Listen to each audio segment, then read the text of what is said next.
Hello and welcome to the Southbound Sports Show. I'm your host, Richie Leahy, here with my co-host, Matty B. And high tempo, I was just going to kick it off with a little bit of a precursor to the NCAA parity stuff I have at the end.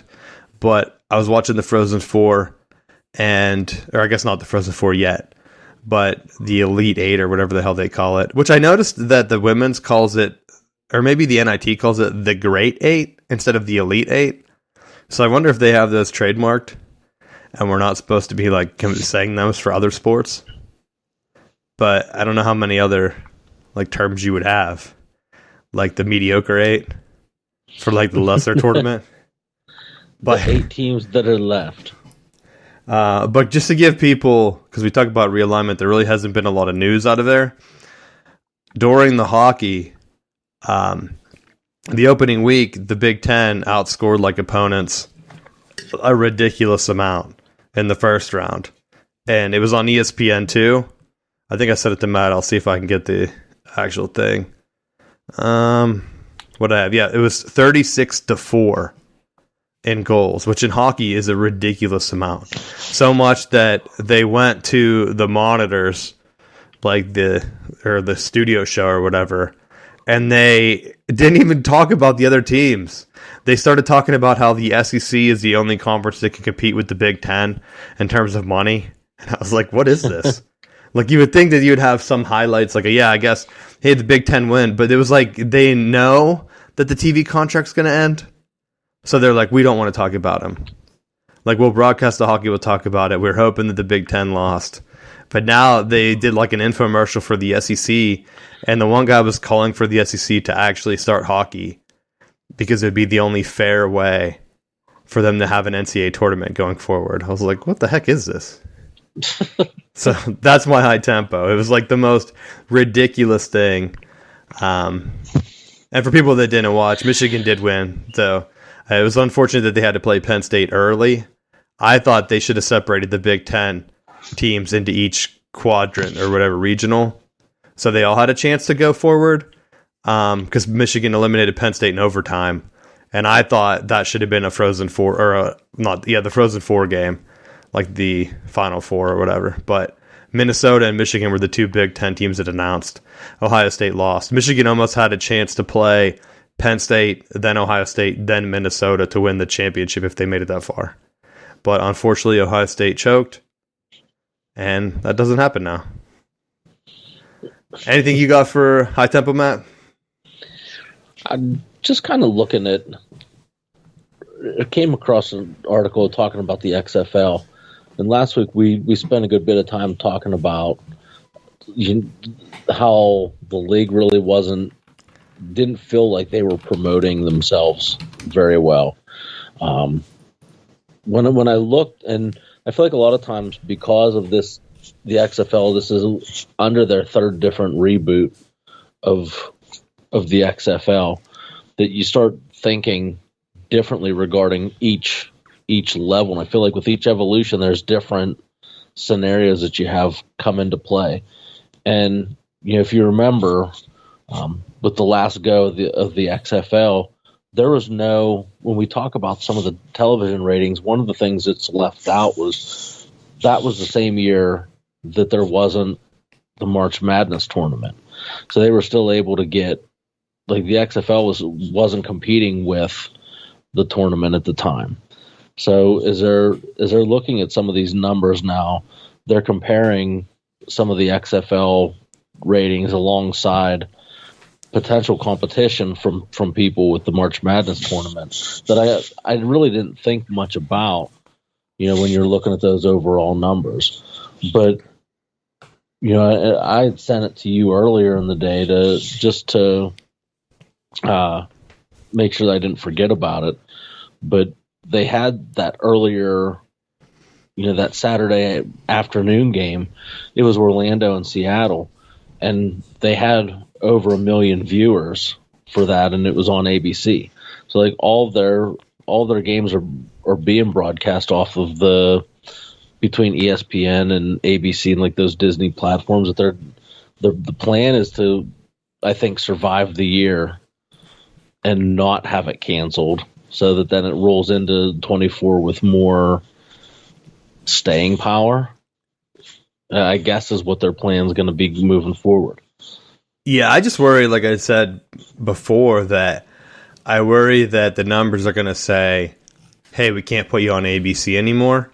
And when you're not on a main network, you're going to die. And I saw a lot of people joke and make fun of the Pac-12 because they were saying like the CW might be interested. But for people that don't know, the CW is a free channel that normally like teens watch or whatever, I guess. I don't know. I think they do a lot of like superhero shows, but it's free, so it's in a lot of homes. You get like you should at least get 5 channels, I guess 6. PBS, CW, NBC, ABC, CBS, and Fox. And then what is it? Univision? What's the Spanish one? Telemundo? One of those too. So I think you get like 7 typically across the United States. So CW is like, if you're joking about it, if the Pac-12 is going to get a bunch of their games on there, that would probably be a win if they're not going to be like competing dollar-wise with the Big Ten or whatever. And I was wondering, when people made fun of them, I was thinking, what if the XFL was just on there? Because like for a while, I was getting a channel called Stadium that had like Brett McMurphy on all the time. And I'm like, why is he on here? Like, did they specifically broadcast this to my house so that he could be giving me breaking news on Urban Meyer getting ousted at Ohio State? Like, I don't know why he had like his own channel or whatever, but they showed a lot of like local, just college games, like D2, D3, not like NC State because they have their own TV deal. But I thought it was good for like parents in the area, and maybe Pennsylvania doesn't have that. I don't know. I don't remember ever having that before when I lived in North Carolina years ago, but I thought if the XFL could be anywhere, like just try to be consistent, because they don't have enough teams where college football and even college basketball they're up against. That 1 o'clock time slot, I don't think they were up against basketball on Saturday, right? Or were they? No, because there should only have been, 2 or 3 games? There should have been 2. So they were like, that's a slot by themselves.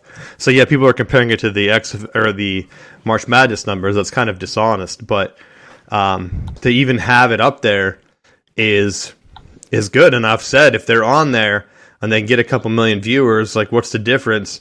It might not be as high as like what a basketball or Major League Baseball game gets, but you're also playing in March when it's nicer out, a random Saturday at 1. And no one knows when you play. Like the last schedule I looked at, they had a game coming up on Monday. I'm like, have they even had any other Monday games? I was looking at my boys DC that are undefeated, and they played on Monday like yesterday. And I'm like, yes, why? They threw in a couple Thursday games, then they throw in a Monday game. But I think that game ended up getting moved too, because I think it was supposed to be Sunday night at 7, and then it got bumped to Monday. I think, because I don't know what would have bumped it. I'm looking through it. That is, maybe you're right. Maybe it was like a scheduling thing. Could there have been like another tournament or something that they didn't expect to be in DC? But that doesn't make sense either, because don't they play outside? Maybe there's a concert. U2 said they wanted to do a show, and they're like, all right, we got to bump the XFL. With them having the top 2 teams in the league, like maybe they just thought maybe they'd be able to attract more people bumping it to Monday. I know. I didn't see the numbers for that game. But it was also on ESPN too. And when you don't advertise it at all, like, hey, we have this really good matchup.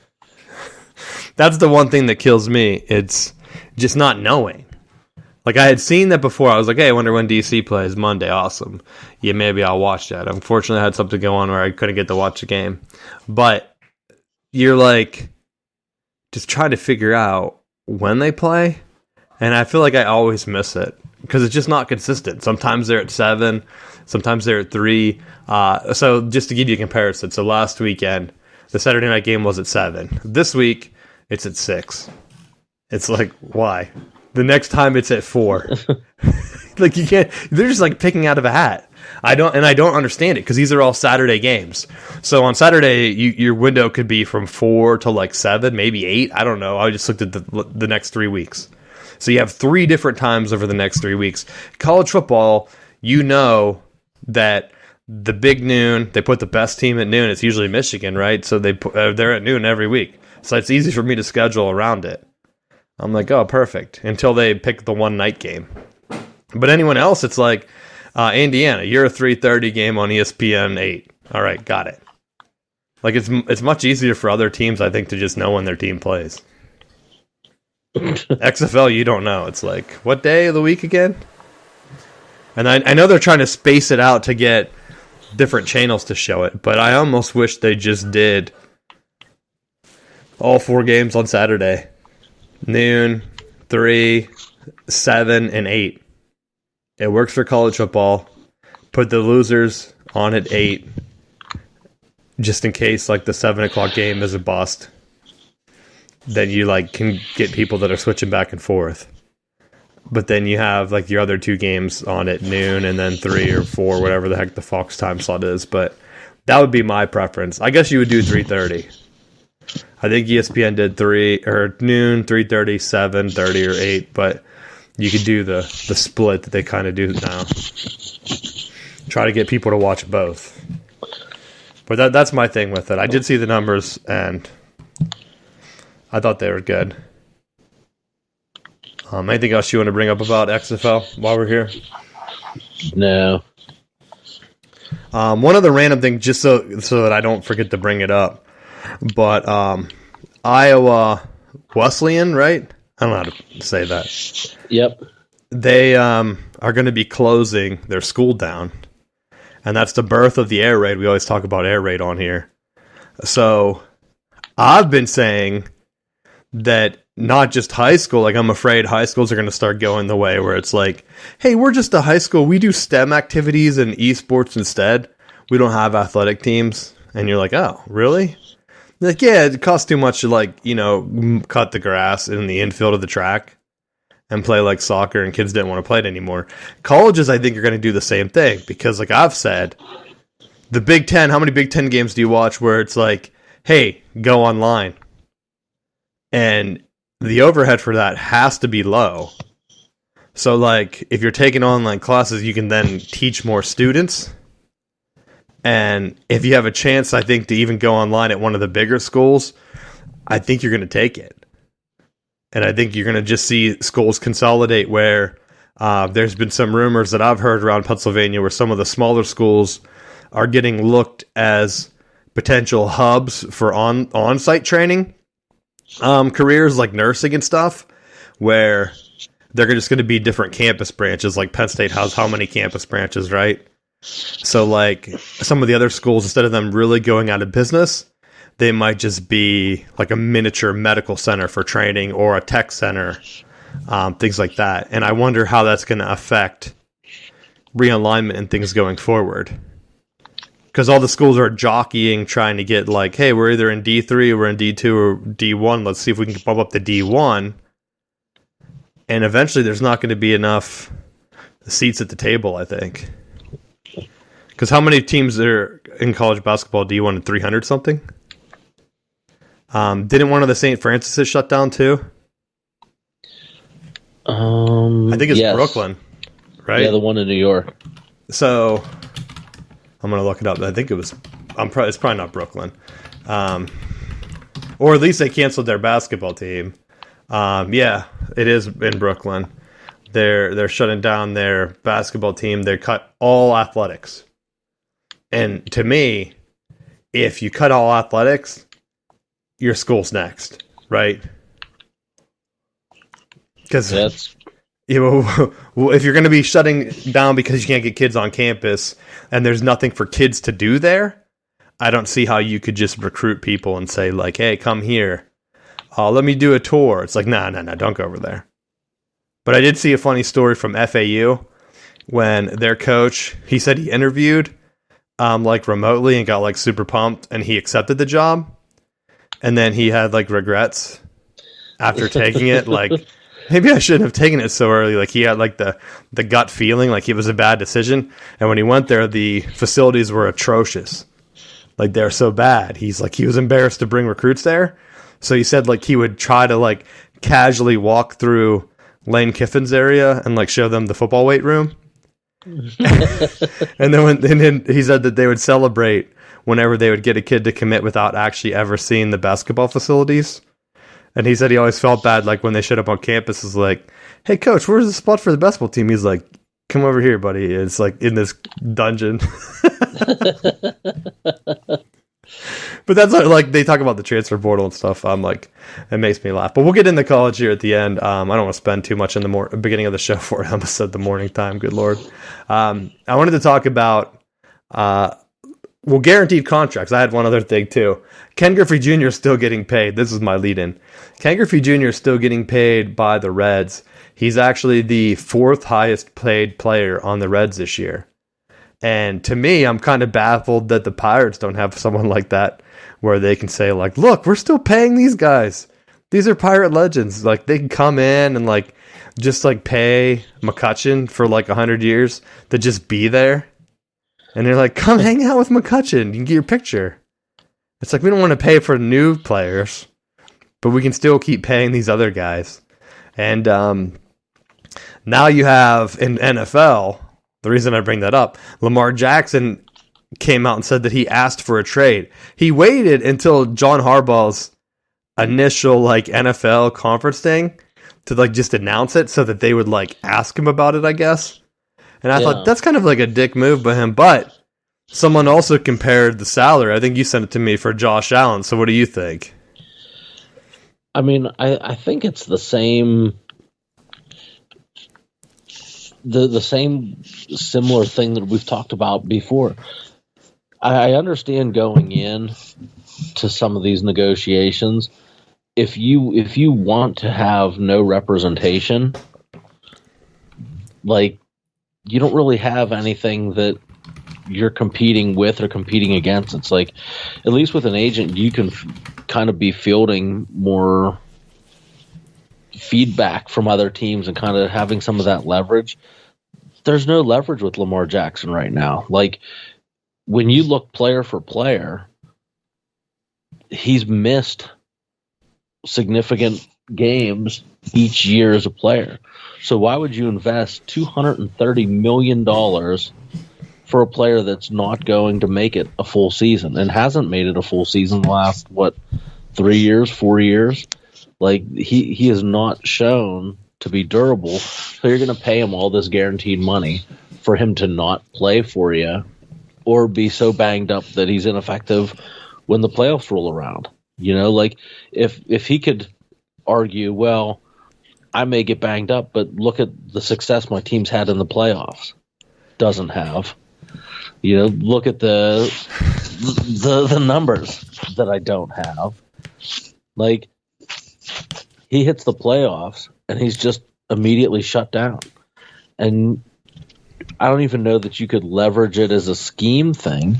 So what owner is going to say, yeah, we're definitely going to pay you just because Deshaun Watson was able to leverage that amount of money from Cleveland? I think he's out of his mind to think that he's going to get a similar contract, especially now that he's gone more public with everything. We get it, Matt. You hate Lamar Jackson. Yes, he's not. He's welcome with the Steelers. Not.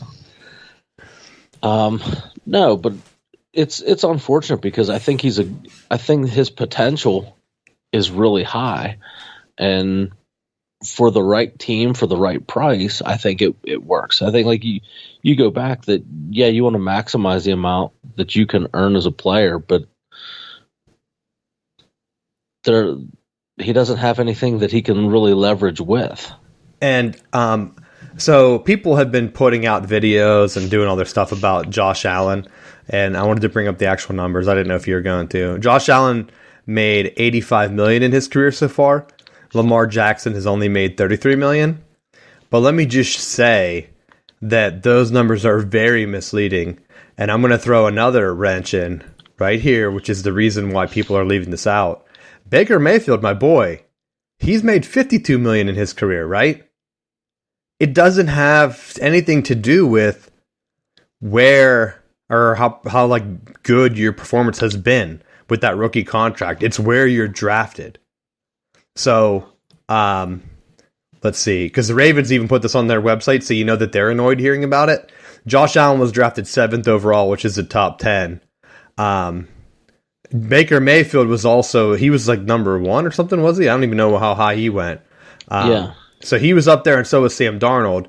Of course, Baker got cut, but when you make that initial contract, yeah, it's going to be hard for Lamar Jackson to do it. He got drafted 32nd to the Ravens. And so, like, I think this is where you have people, and it's going to be harder going forward when we talk about the college stuff and, like, what's making you not want to transfer. But, like, you're at Louisville, which is where Lamar played, right? Yes. He has his great year. Do you want to come back? Like, CJ Stroud this year was almost at the point where, do I go back to Ohio State? Because, like, looking just at, like, the career earnings and things, like, you have Baker Mayfield, his first year, did they have it, like, he made $22 million, and that's where he gets ahead of, like, Lamar Jackson. I'm going to see if I can bring up Lamar Jackson, his stats. But maybe you just stay with college for a year, and you say, like, I'm a top 10 player. If I come back, like, look at J.J. McCarthy right now in Michigan. If he would have went pro, I don't even know if he was eligible after losing in the playoffs with, like, a couple bad turnovers or whatever. If he would have went pro, he's probably going to be drafted late.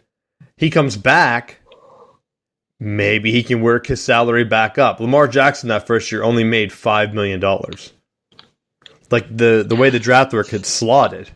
But I almost think with Lamar Jackson, that was such a gamble for him to stay because of being a mobile quarterback.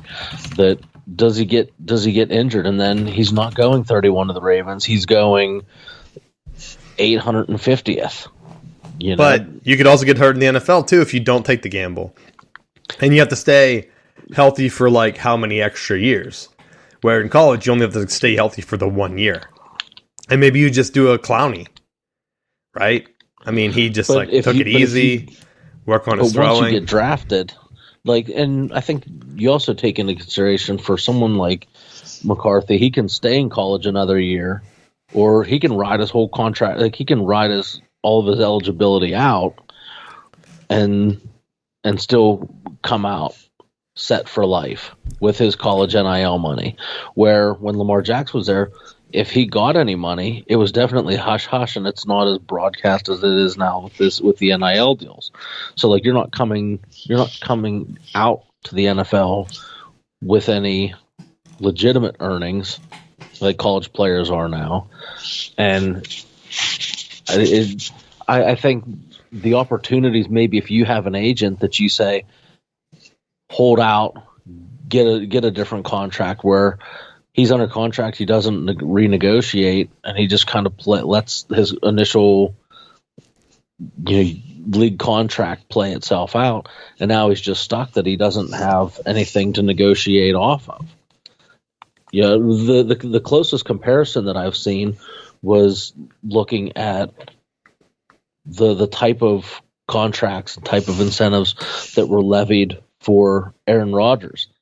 And when you're comparing the two, Rodgers was able to play the full season. So you're getting your full money's worth to invest. You're not going to have maybe the number of years that you would from Lamar because he's a younger player. But at the end of the day, are you going to have someone there when the playoffs hit, or are they going to be injured? I was going to bring that up. I actually have Aaron Rodgers up right now because I was going to say the same thing.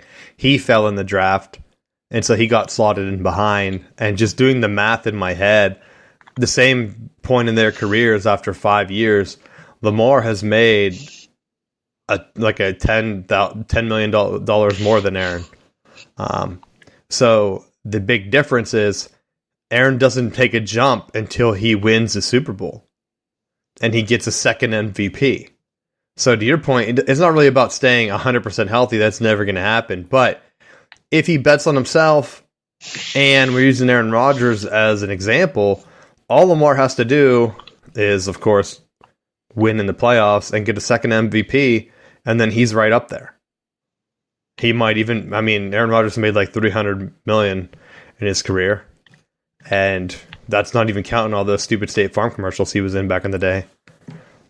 Now they just passed him up for Mahomes, right? So it's like, perfect. Let's go, Lamar.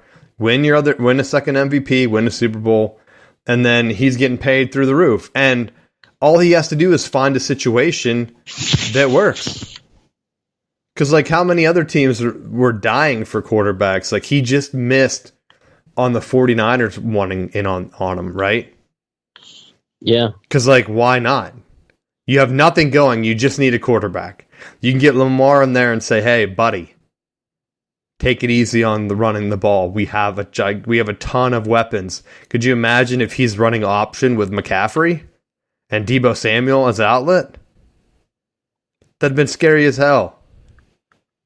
And then you don't even have to worry about getting hurt because he doesn't have to run as much. Just dump it off and just use your mobility to get out of harm's way. And a lot of those jobs have been closing. But Aaron Rodgers, since you brought him up, he's ready to go to the Jets. The Jets said they are not in a rush. They don't want to lose their first round pick. They might wait until after the fact, and they're happy waiting until July. They think he'll be a Jet because they don't think any other team wants him, really. So, which is funny because if you're the Packers, you have to be like, all right, well, now you're just kind of taunting us.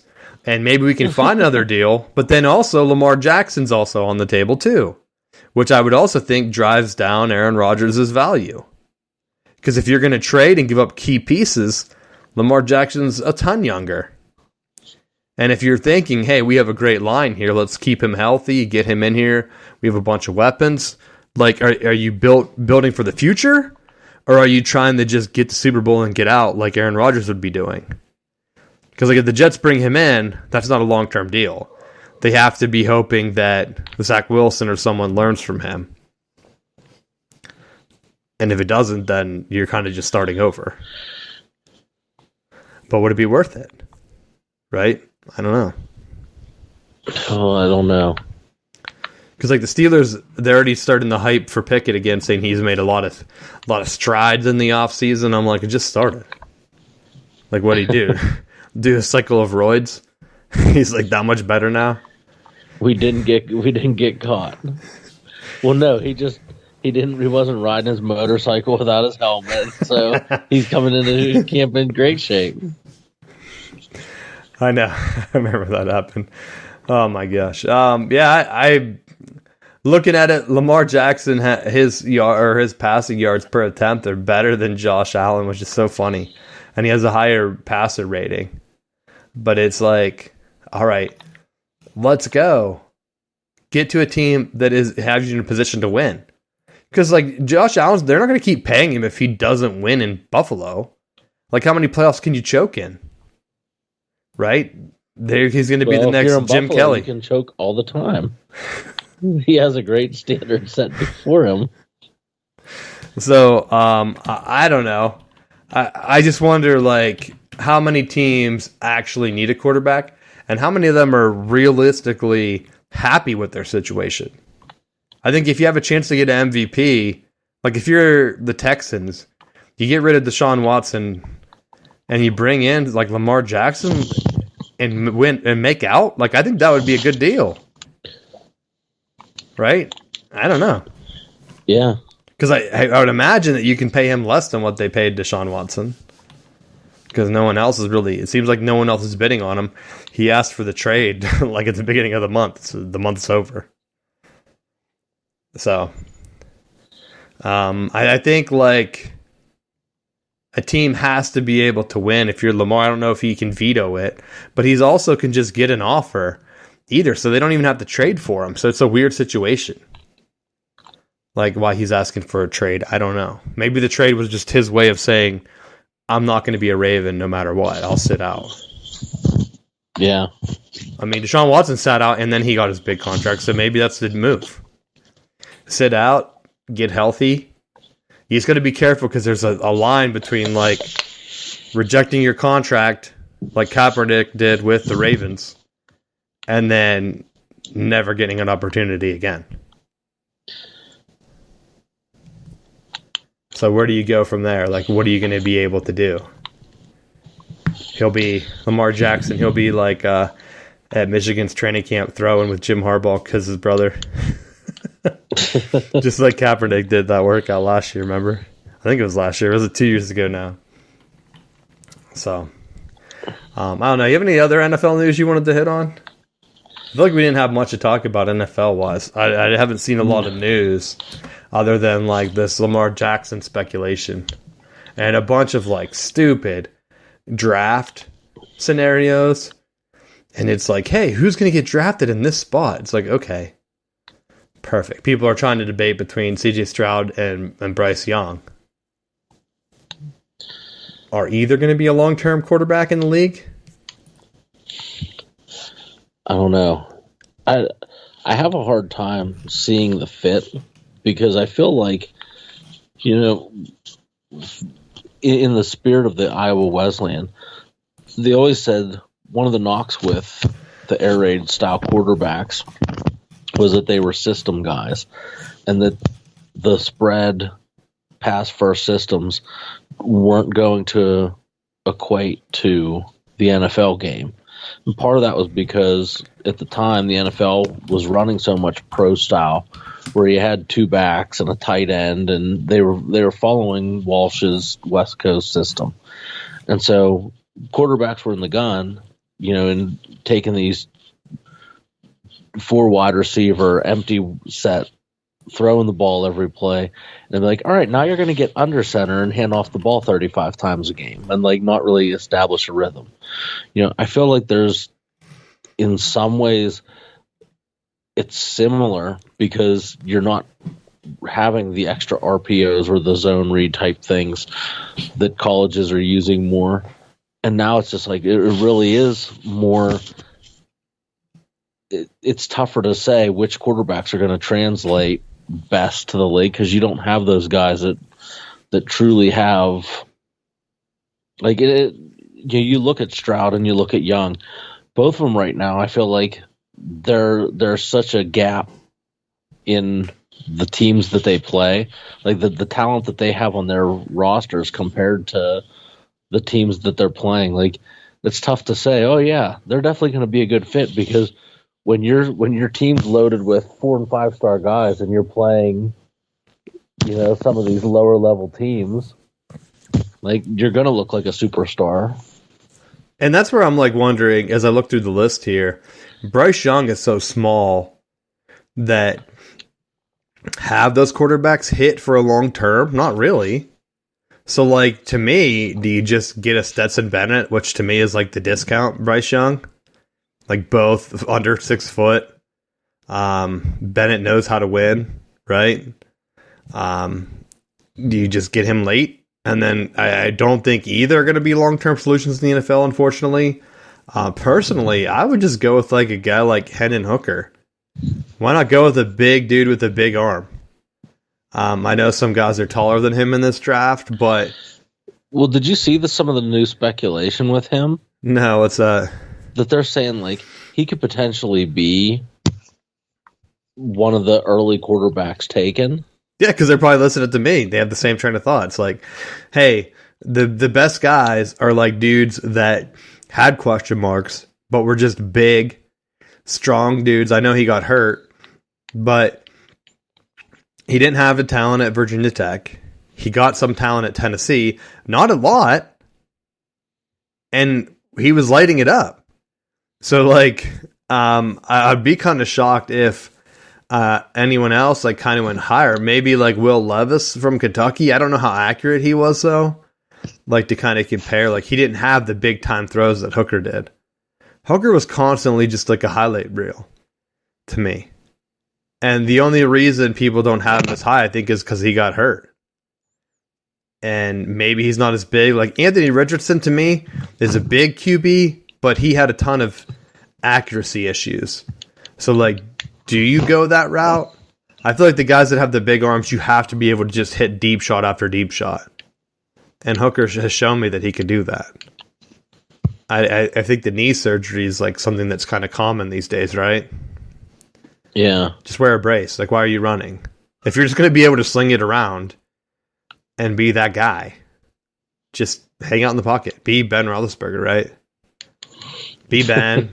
Be like Josh Allen runs a bit too much for me. And maybe that's why he like doesn't trust his arm as much. But like Aaron Rodgers, like these guys that aren't running the ball, they're just mobile enough to kind of be elusive. And I think we're going to see a trend go back to that, because if I were drafting, as much as I like Bryce Young, I would say no. CJ Stroud had that one good playoff game where he was running around, and I thought, good thing he didn't do that against Michigan, man. Probably would have won the game, right? So that's the one thing to me. It's like, hey, everyone at Ohio State had been beating Michigan for how many years? You're the QB that's losing to them. What makes me think that we're going to take you? Like, even Haskins came in and tore it up, and he was like so accurate with the deep ball. I thought this guy could stick around the NFL, and unfortunately he was involved in that accident, so he never got the chance to redeem himself. But it's like, all right, Stroud, what's different? Like, you could come in and be like Justin Fields. A lot of his hype was from the preseason. When the regular season hits, he wins 3 games. It's like, all right, well, when are you going to take the next step? And to your point, I've been saying this for years. Ohio State seems like they're a system quarterback with Ryan Day there. Ever since Ryan Day has gotten there, they've been more of like this system passing, air raid style. And I don't think it translates to the NFL. And you can say, call me out. They have all these studs coming out. Who has hit? Justin Fields has not hit. He's not been a hit in the NFL. All right, like winning 3 games, if you're a hit in the NFL, that should never happen. Like, has Tom Brady ever won just 3 games? Isn't that what the Bears won last year, or did they win more? I don't know. But that's my thing. The system QB thing for Ohio State, I think, is 100% a factor, and no one talks about it. Like, yeah, with Fields, they've gotten worse every year. And so, what quarterback has Ryan Day developed that's an NFL type guy? No one. So, I don't think I would take either of them. If I were at the top, I would trade down, because I don't think Will Levis is enough for me to take a flyer on him. And if you go with Hendon Hooker, I think you can just trade down for him, because even though he has the hype, I don't know. But what do you think? Who would you pick? I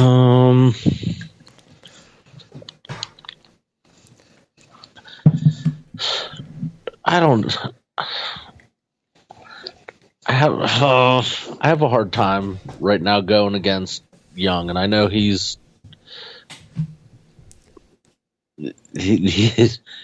the boom and bust potential. If I had to pick, I would pick Young, because I think my feelings on the Ohio State system are so strong that I don't think the guy that I would pick, I don't know who's going to break out of that mold. Right? Did anyone from Hawaii ever make it out? Like, now. Right? Wasn't that June Jones' system? Cole Brennan, all them. It's like, one of them are going to be a hit. It's like, nah, they never were. So, like, it's like, yeah, this guy's going to be Ryan Day's best guy. You just wait and see. And it's like, all right. The next one's going to be the one, Matt. And just let someone else take that project on. Maybe I'm wrong. Watch Stroud win like 5 Super Bowls. I'll be like, all right, awesome. Although I'll tell you this, of all of the quarterbacks, I'd trade the pick and take Lamar Jackson. Yeah, that's the thing. You could get a sure thing, pretty much, at least stay healthy. Well, I mean, I know you would have to go in at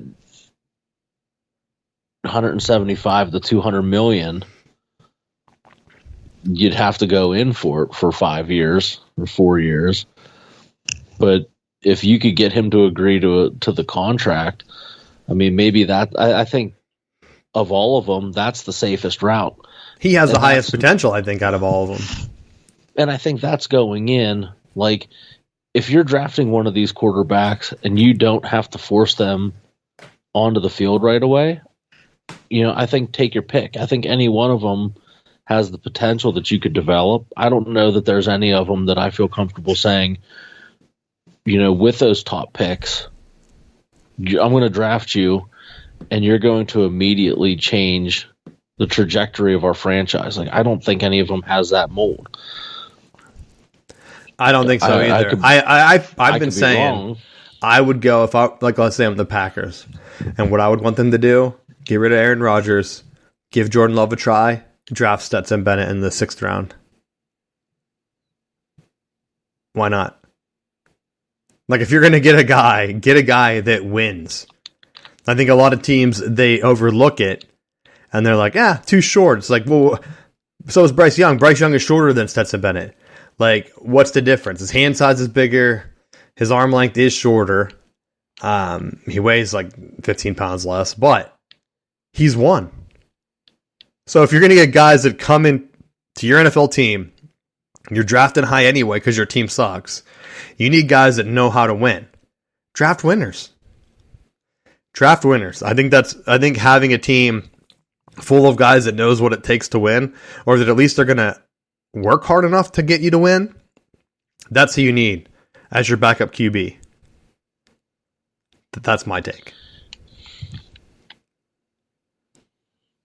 I don't know about these other guys. Like, what has Anthony Richardson done at Florida that makes you think, like, damn, he really got Florida playing at a high level, right?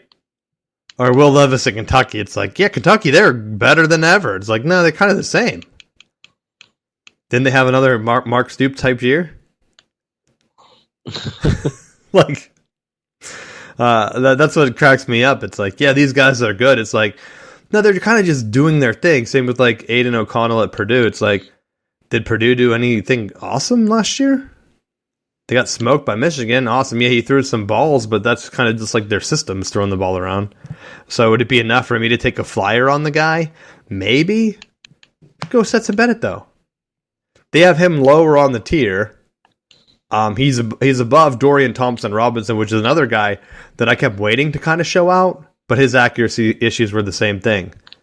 And it's like, if Chip Kelly couldn't get him on, then what do I expect in the NFL, Maybe he hits, but why not just go with Stetson Bennett? Be a locker room guy. Yeah. If he's going to be a jerk and like do this off the field stuff or whatever he was doing, I think they can get him even later. Maybe you can get him in a 7th round pick. I mean, Brock Purdy, 7th round. The Niners needed him. He's ready to go. He was a winner at Iowa State. They sucked before him. They had a couple great years under him. Remember, they wanted Matt Campbell to potentially replace Harbaugh at Michigan. That's what all the media kept saying. When Harbaugh goes to the NFL, it's going to be Matt Campbell. Of course, Harbaugh stays, wins the Big Ten. Matt Campbell, once he loses Purdy, goes what? Into the trash can. So, I don't know. That's my quarterback situation. Maybe I'll change it. Maybe we should do some other positions in the next coming weeks. Anything else you want to have for the NFL? The other NFL thing, and I'm surprised that, well, not really surprised, but the lack of talk on running backs, because it always just feels like there's Texas's running back is projected to be the top back to go in this year's draft, and it's just like, yeah, he'll probably go somewhere like super late. And it's like running backs are disposable. You can get one in the 7th round. Well, that's because my boy Blake Corum came back to Michigan. Did you see his workout video this week? No. He posted 30 reps, dude, 225 or whatever they do in the combine. Well, there's a guy from Shepherd that did 40. Did he? Is he also in the Heisman run? I don't know. He's in the NFL run. Because I look at your running backs thing, and former Michigan running back Zach Charbonnet, he's like they have him way down on the list in terms of like player overall rankings.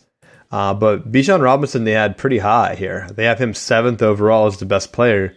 And if someone takes like another guy over him, I think that you can like get a running back that's serviceable. But then again, I thought Kenneth Walker from Michigan State, he played so well. He got Michigan State to get an 11-win season basically by himself.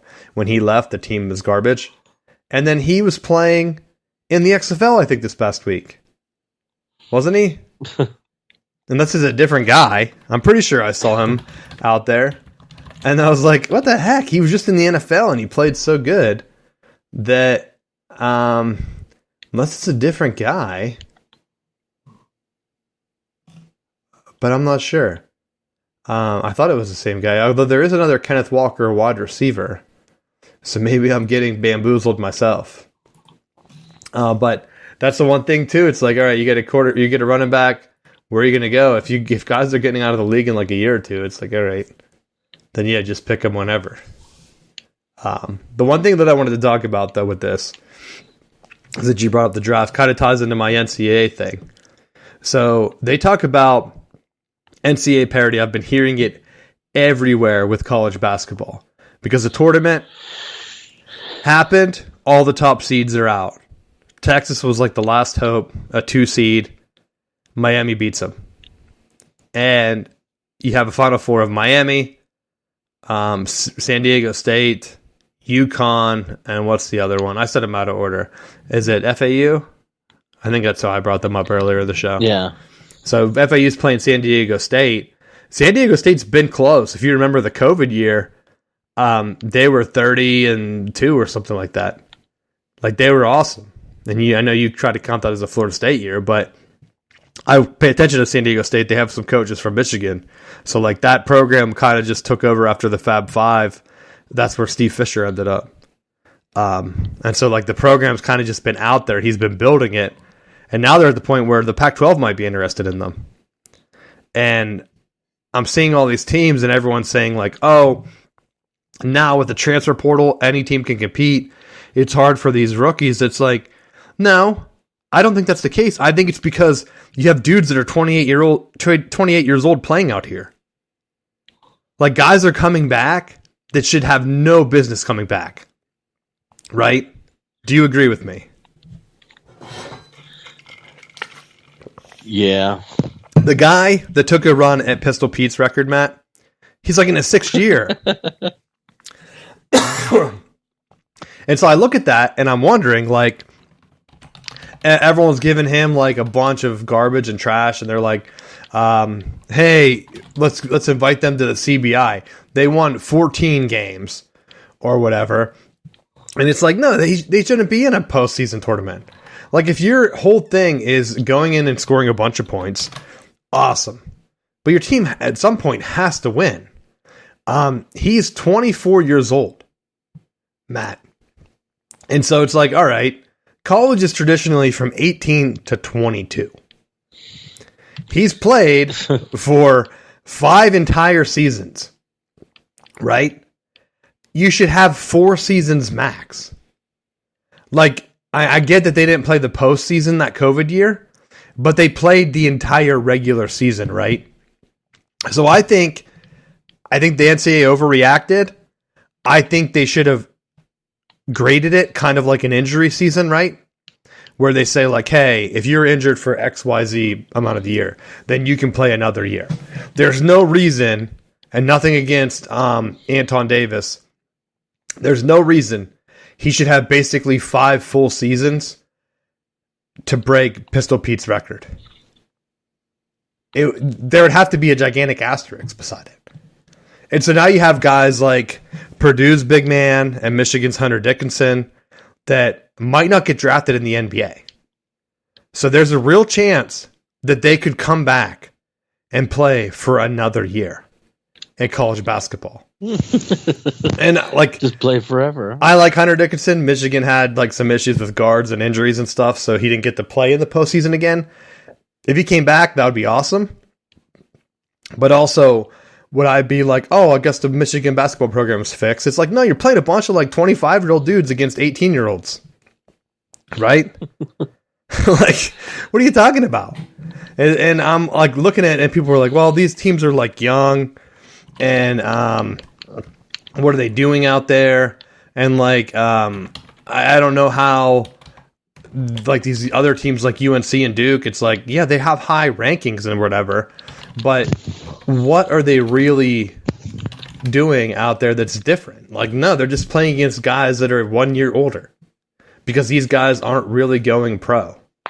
And so, like, I don't know how many are out there for like UConn. I'm looking it up right now. They have guys that are a couple seniors, couple juniors, redshirt juniors, but I don't know if this counts that year, right? That was mixed up.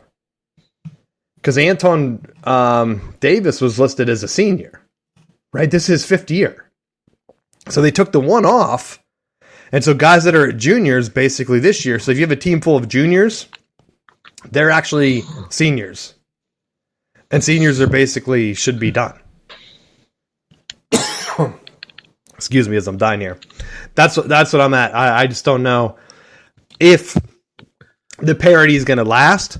At some point, this wealth of transfers that are 25 years old or 24 years old, like how old is even Stetson Bennett? Because I think he redshirted and then played how many years? Right? Yeah. It was almost a joke after the championship. He was like, yeah, this is my number one favorite game. It just beat out the Rose Bowl from like 2017 or something. I'm like, are you serious, buddy? That's how many years you've been playing? So he played 17. He redshirted with the Bulldogs. He played 18, 19, 20, 21, 22. So he's been in college for 6 years. Stetson Bennett, right? So, like, awesome. How many other guys are on teams like that? They're redshirted and played 5 full seasons now. And now, like, Bennett started in 17. So we still have this going for players that started in 18, 19, and then the COVID year 20. So we have 3 more years of this, Matt. And the reason I brought it up is because people keep saying, well, if this happens again for another year, then it's going to be a trend of NIL and stuff. No, it's a trend because you are giving guys 1 more year for the next 3 years for no reason. Right? Yeah. They can't backtrack on it. And with the NIL, now you have guys that are like, hey, coming back? Like, yeah, I'm 24, man. My fiance wants to, like, travel. She doesn't want to keep hanging out at the frat every Friday night.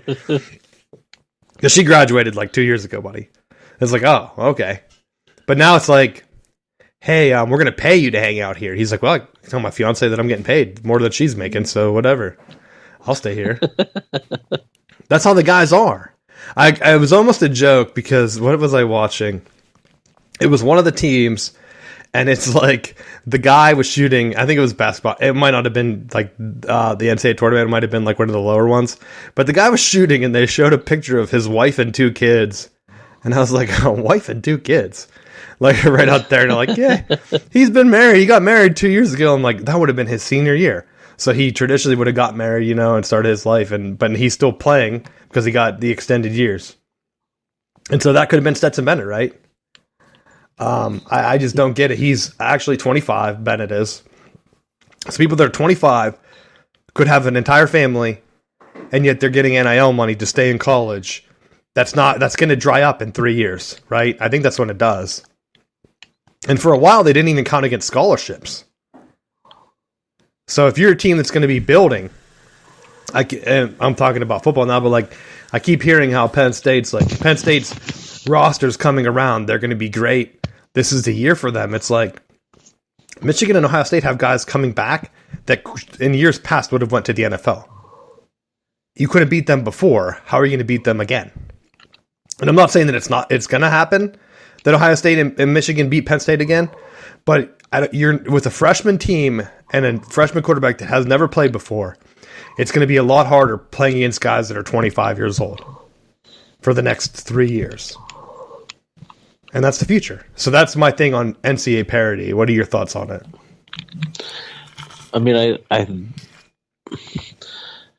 feel like in some ways it's going to balance itself out, but I think it's going to take time. And I think when you look at Charles Barkley did an interview with someone over the weekend and talked about how his concerns with NIL, and I don't think that he's far off with it. Where he described how, due to the fact that it's going to become this system where you're going to have maybe 10 to 12 teams that are going to legitimately be in the running for either the playoffs or the national championships in any sport, because they're going to have the funds available to pay for those top prospects. And when you're looking at some of these deals, like, how do you justify if a Michigan or an Alabama or a Florida State is going to pay you $1 million a year to go to their school, and you have, a Memphis or UCF or one of these other schools that are like, well, we'll give you $40,000. I mean, even that was one of the arguments with Penn State, was that some of their players were getting like $40,000. Well, what's going to make you go there when you have $1 million offer? It's going to just create, this system where you're only going to have a couple teams that are going to be in it every year. Well, that's where it's like, I hear the thing where, oh, guys, Michigan's recruiting class is going to be really good this year. It's like, what about the other past years? Like, now that they've won the Big Ten, winning still has something to do with it. And, like, going back through. But with the transfer portal now, you can get guys like, I'm looking at the NCAA Final Four rosters right now. FAU, they keep saying that they're a young team with the sophomores. Three sophomores that are playing in this Final Four have all played for 3 years. So they're juniors. They have one guy that's a traditional sophomore. He's listed as a freshman. So this is not a freshman and sophomore team. And then, of course, they have the 5-year real senior, which should have been graduated because you can't play for 5 years. So that's your starting 5. None of them are first-year players. That's not a freshman. I don't care what you say or how you try to spin it. Just because you list them at something because of COVID, that doesn't just make them that player. And so UConn, 3 years playing, 2, 4. They have 2 first-year guys. So they're actually kind of younger, but I think those are like the 2 most talented guys in the tournament, of course, right? Because it's UConn. But to your point, it's like some of these smaller schools, they're going to have to win by keeping guys in school. So Miami has 4, 5, 3, 3, and 2. Basically the same as FAU. Miami, if they're not keeping guys in here for 5 and 4 years, are they even competing in the ACC, Matt? No. Like, that's honestly what Purdue does. San Diego State, I think they were the ones that really stood out to me. They have guys that played for 5 years, for 3, 3, 4, and 3. So all their guys are at least juniors or seniors with the COVID year, right? And a guy, like, their top scorer, senior, Matt, is like 5 year. He's on the 5-year plan. So, of course, like, yeah, San Diego State, people were saying, oh, they're the favorite. It's like, yeah, because their guys have been there forever. Like, they were a 5 seed or something? That's insane. Like, they didn't lose that many games. So, like, if I was picking a team, I would pick San Diego State. Them or UConn. Take your pick. Just because UConn has been playing lights out. If they start going cold, though, what happens? Go with the seniority. Go with San Diego State. And for football, same thing.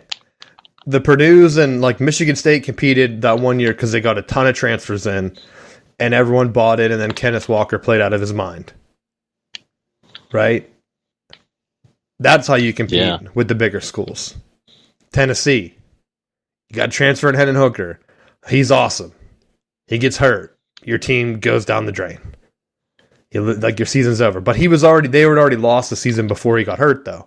So you can't even blame it on the injury. Like Michigan, like, I wonder what would have happened if Blake Corum doesn't get hurt. And then your backup breaks his hand. So you have one running back with one hand in the playoffs, right? What happens if one of them stays healthy? Does it open up another dynamic and they play for the national championship? I don't know. But I think having like that senior depth of guys that what Michigan has started to do, and they have the luxury, like you pointed out, because they also have the money. But you can get guys that have started 4 years at like Arizona State, I think they took a lineman from, and Virginia, they're All-American linemen last year, the center. Oh, they're like, yeah, just come in and play at Michigan. It's like, all right, not everyone's going to be able to do that. It's only going to be the top programs, and that's why I want to see the playoffs expanded. And I think that would solve the problem. And I thought about this more because I saw TCU catching some strays online because some fans had realized that one of their national championship claims was basically like the Helms Trophy or whatever, or what UCF claims. It was like one of those ones. And so they were making fun of them. And I thought the NCAA should just step in and say, hey, you're using our likeness for football or whatever. You're part of our organization. You're going to expand the playoffs to 16 teams, and every conference is going to get an auto bid.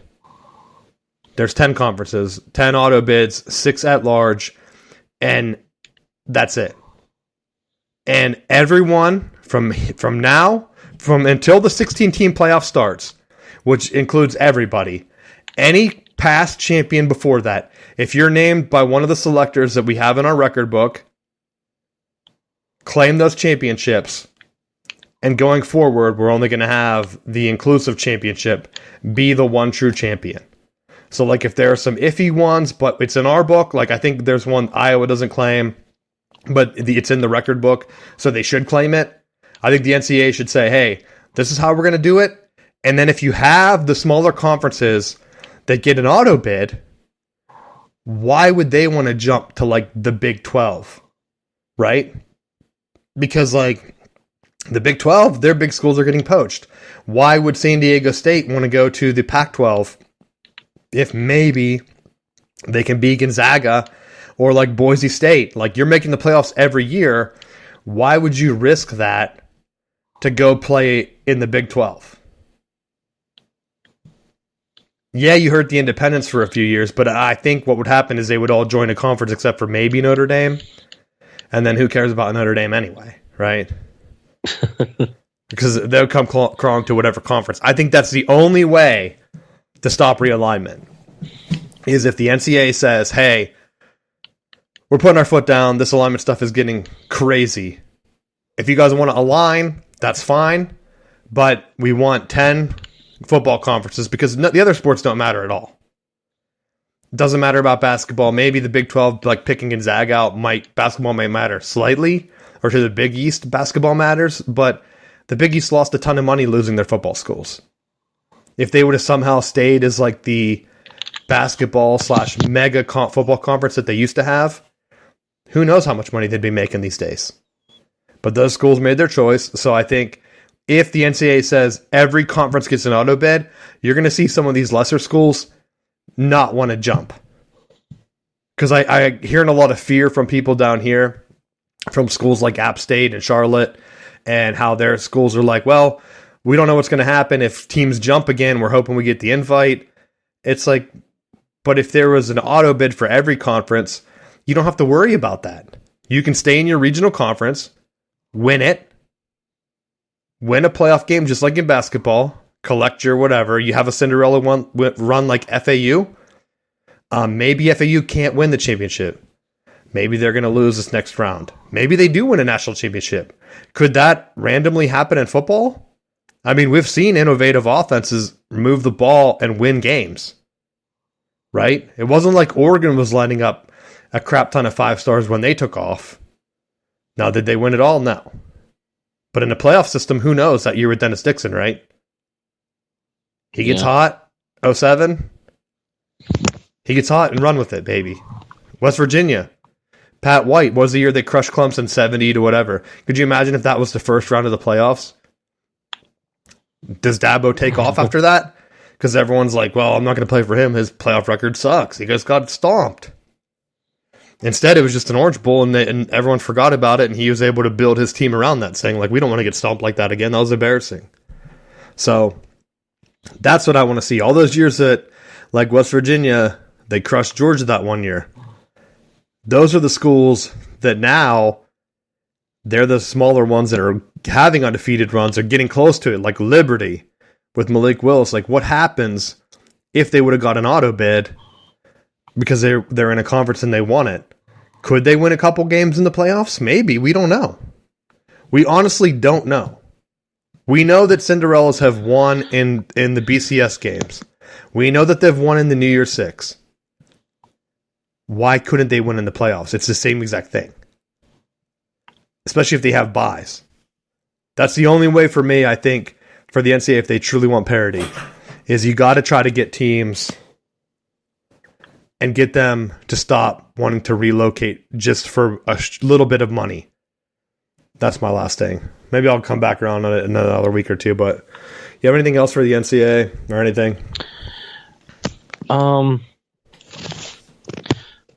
I think with college football, it's a little bit different because with March Madness, you're playing multiple games a week, and I think if you get hot at the right time, you have an opportunity to steamroll a couple games through. Where I feel like if we go to a college football playoff, you might have that Boise State upsetting Oklahoma Fiesta Bowl type matchup where they upset the first round, but then they're immediately following that up with another high-powered team that following round. You say that, but look at the NCAA basketball tournament this year. There's going to be years where teams on the same side of the bracket both pull an upset. Like, let's say, what was the year Boise and TCU were forced to play each other? Wasn't that the teams? Because, like, that might be the next UCF or whatever. But, like, what if UCF beats Auburn and then Iowa pulls an upset? And next week you're looking at playing Iowa then that can't even score 20 points a week. Right? So, like, is it really going to be multiple juggernauts? Everyone talks about, like, well, you're going to be playing all these juggernauts. Most seasons, there's only, like, 2 or 3 teams that are even enough to compete, right? Like, we saw it this year with TCU. Can you win 1 game? Yes.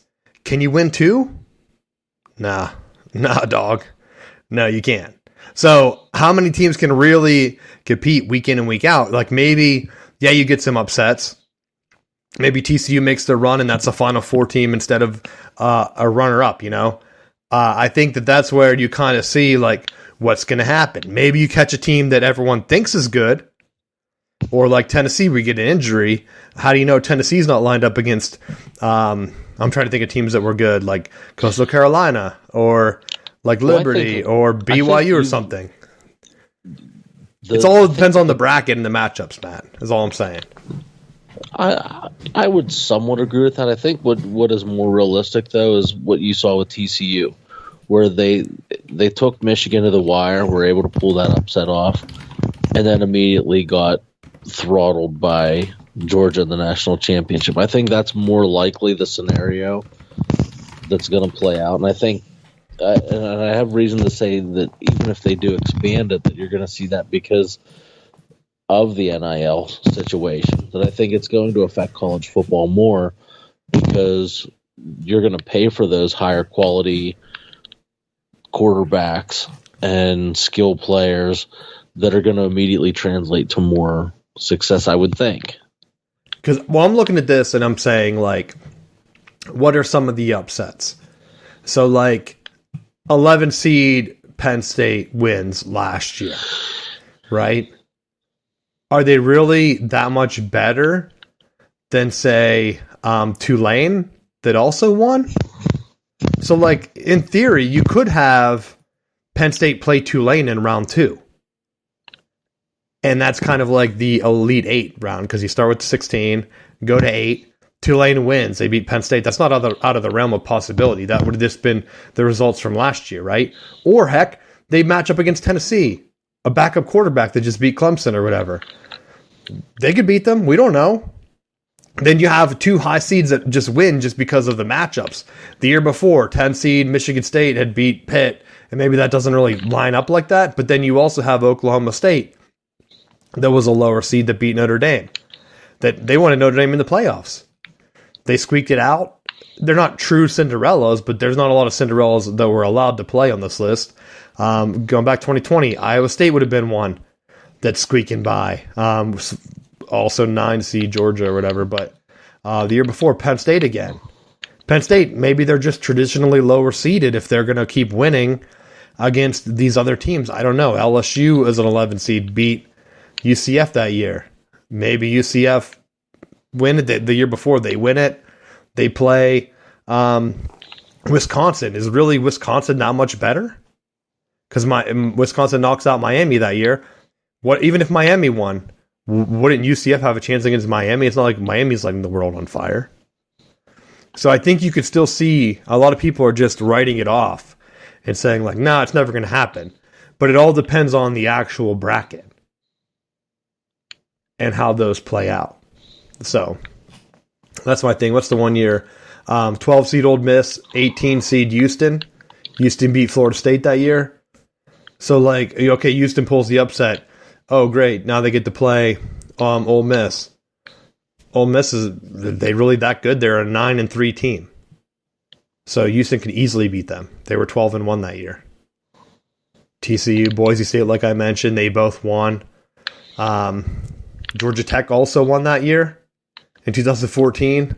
So you could have a really good mix in like the Elite Eight going in. Michigan State, Georgia Tech, Boise State, and TCU, Matt. And heck, all it takes is one or two playoff wins instead of like this crappy New Year's Six win. And how do you know Georgia Tech doesn't become a different program? So that's all I have. Do you have anything for the final bell? No.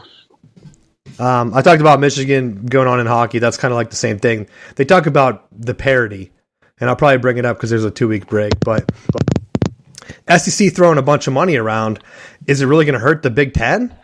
Like, no, of course the ESPN wants the SEC to play hockey because they're going to lose the Big Ten hockey broadcast that they've been putting on, right? With the new TV deal, that's going to be on NBC now.